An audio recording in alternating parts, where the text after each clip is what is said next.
大家好，欢迎来到听书学识。今天我将解说安德鲁·史密斯先生所写的《美国高效学习的金融教科书》。这本书适合那些想要全面了解金钱事务，避免在金融领域犯错的人。我们都明白金钱在生活中的重要性，但从小到大，学习有关金钱知识的机会却很少。这本书不仅覆盖了储蓄和投资，还包括职业发展以及金融诈骗等相关内容。通过学习这本书，你将能够快速减少在金融方面的困扰。在这个视频中，我们将按照以下顺序解释： 1. 金钱规划； 2. 金钱和职业设计； 3. 金融欺诈。希望你会喜欢。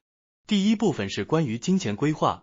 在这一章中，我们将解释如何实现经济独立，与金融专业人士打交道，以及金钱只是手段这3个要点。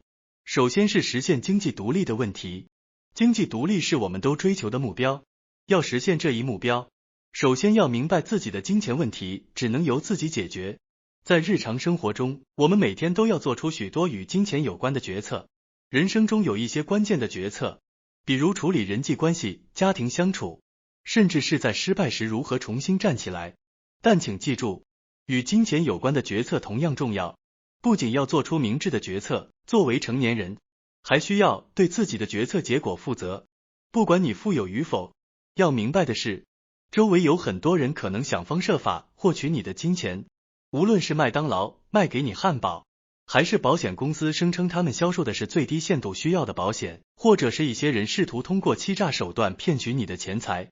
在这些金钱决策场景中，你如何决策将决定你是否能应对金钱生活的困境。重要的是，你对自己金钱的决策将影响你未来的走向。通常情况下，我们的生活是我们决策的结果。未来，我们将对我们的决策付出代价或受益。接下来是与金融专家的互动。对许多人而言，当涉及到金钱问题时，咨询专业人士可能是最好的选择。金融顾问和财务规划师等被称为金融专家的人可以提供有关金钱事务的建议。但需要记住的是，即使他们具有资格，也不能完全依赖他们的话。很多自称为财务规划师或投资顾问的人，可能已经与特定的金融机构或保险公司签署了合同，以获取报酬。因此，这些专家可能会试图向我们推销他们所签署的金融产品或保险公司的保险。当然，购买金融产品本身并没有问题，有时确实需要保险。但是，如果我们盲目相信与特定公司有联系的专家的建议，可能会导致我们无法为自己真正需要的东西做出明智的选择。有些金融专家是与特定金融机构或保险公司无关的，他们是完全独立工作的，因为他们的服务是以提供建议为基础的，所以他们可能更愿意在独立的立场上告诉我们真正需要的东西。如果要依赖专业人士，最好是依赖那些独立工作的专业人士。接下来是第3点，金钱只是手段。虽然我们已经讨论了金钱的重要性，但我们要记住的是，把生活过于以金钱为中心是错误的。在100年前，大多数美国人的生活水平都低于现代的贫困线。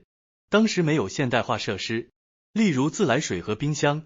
尽管生活可能很艰难，但人们通过家庭纽带与朋友和邻里社区的互动，度过了充实而有意义的日子。他们相信一些超越个人的崇高事物。这本书的作者说，我写这本书是为了帮助你明智地处理金钱，实现生活中的各种目标。然而，真正重要的是过上充满喜悦和幸福的有意义的生活，而金钱只是实现这一目标的手段。金钱确实很重要，但不应该为了追求金钱而牺牲一切。如果有了经济基础，金钱确实可以成为过上美好生活的基础。然而，绝对不能忘记的是，金钱只是手段，而不是目的。接下来是第2章，关于金钱和职业规划。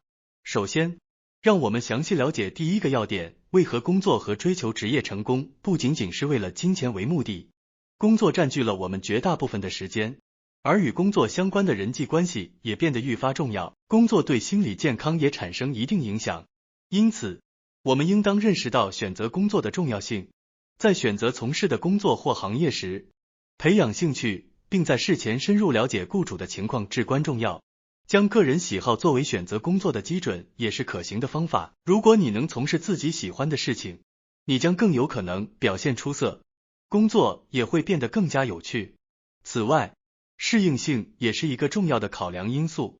如果工作与个人的技能和特长相契合，那么成功的机会就会更高。理想情况下，我们希望个人的兴趣和擅长的领域相一致，并能够将其转化为职业。在选择工作时，不仅要考虑个人喜好和适应性，还需要考虑实际情况，是否愿意接受可能的频繁出差或调动，工作时间是否相对较长，是否存在严格的业绩指标。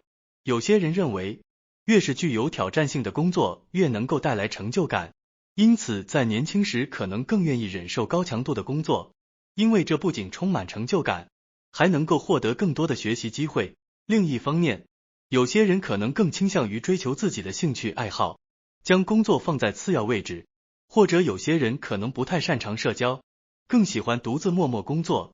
不同的类型都没有问题，但要记住，不同的性格和倾向可能适合或不适合不同的工作环境，选择适合自己的工作方式是至关重要的。此外，还需考虑心理层面，个人从工作中寻求什么？想要从事对社会有益的工作的人，可能更适合从事公务员等工作。即使在追求利润的公司工作，员工也希望从事有价值的工作，渴望在周围受到尊敬。不同的工作类型可能更满足这些精神需求，而不仅仅是为了金钱而努力。随着职业发展，收入和责任逐渐增加，同时也会得到周围人的认可。无论是继续从事相同的工作，还是在相同的行业内转职，都可能会出现横向或纵向的变动。雇主可能从中小型企业转移到大企业，责任负担可能增大，与客户接触增多，获得做出重大决策的权利等等，变化是不可避免的。这一点需要谨记。由于行业和工作的不同，变化和晋升的形式通常是确定的，因此提前了解这一点也是至关重要的。接下来，我们进入第二个要点，选择适合自己的职业方法。当你走进书店，你会发现有很多杂志和书籍告诉你未来可以赚钱的工作。然而，最好不要盲目相信这些信息，未来充满不确定性，即使是专家的预测也不能100%准确。我们应该谨慎对待这些信息。深入了解有关就业增长的信息时，需要考虑到专业领域以及所在行业的就业机会。有时候，薪水较低但相对稳定的工作反而具有更多的就业机会。在做决策时，我们不仅需要考虑特定职业，还需要考虑该职业在不同行业中的存在。例如，即使是相同的电气工程师，可能在电影行业工作，也可能在电力行业工作，而这两者的前景可能会有很大不同。了解人口统计学分析和当前的经济状况也是很重要的。考虑到目前人口老龄化的趋势，与老年人相关的行业，如医疗，可以期望未来有更好的发展前景。从全球的角度来看，全球化趋势不断加深，因此具备外语能力或者拥有外国业务经验的人将更具竞争力。由于未来技术的重要性预计将不断增加，高科技行业也将成为未来有前途的职业选择。接下来，我们将进入第3章，深入探讨金融欺诈。金融欺诈是一个严重的问题，可能影响到个人和家庭的财务健康。在这一章中，我们将介绍一些常见的金融欺诈类型，包括金字塔骗局和其他投资欺诈。通过了解这些欺诈手段，你将更容易辨别潜在的风险，并保护自己免受金融欺诈的侵害。首先，让我们探讨金字塔骗局。这类骗局类似于传销，通常以夸大的回报和看似不可思议的投资机会为幌子。其核心思想是通过吸引更多的会员，将以前会员的投资收益支付给后来的会员，形成金字塔状的结构。然而，这种模式终究是不可持续的，最终导致金字塔坍塌。我们可以从历史上的庞氏骗局中找到一个典型的例子。庞氏骗局由查尔斯·庞兹创造，他承诺通过外汇差价交易在短时间内实现巨额回报。然而，实际上他是通过新投资者的资金支付给早期投资者，以维持看似高回报的假象。这种类型的欺诈常常以回报率异常高为特征，因此我们在选择投资时要时刻保持警惕。如果某个投资机会看起来过于美好，可能就存在潜在的风险。其次，让我们谈谈其他投资欺诈的形式。一些人会通过夸大某公司的前景，推高其股价，然后在股价上涨时抛售持有的股票，从而获利。这通常通过社交媒体、论坛或博客等平台传播虚假信息来实现。我们需要时刻警惕这些谣言的散布。还有一些非法经纪人可能声称有独特的投资机会，但实际上可能是欺诈。在这里，我们要强调的是，要谨慎对待过于绝对的承诺和对未来回报的绝对确定性的宣称。最后，对于那些声称要进行离岸海外投资的提议，我们也要保持警惕。虽然一些海外投资是合法的，但非法的投资者可能会利用这个词汇来欺骗人们。在做出任何投资决策之前，我们都应该对信息进行仔细的调查和验证。希望这本书能够帮助你建立坚实的金融基础，实现自己的生活目标，并在职业生涯中取得成功。感谢大家收看今天的节目。如果你喜欢我们分享的内容，记得点赞、订阅并开启小铃铛通知，第一时间获取我们的更新。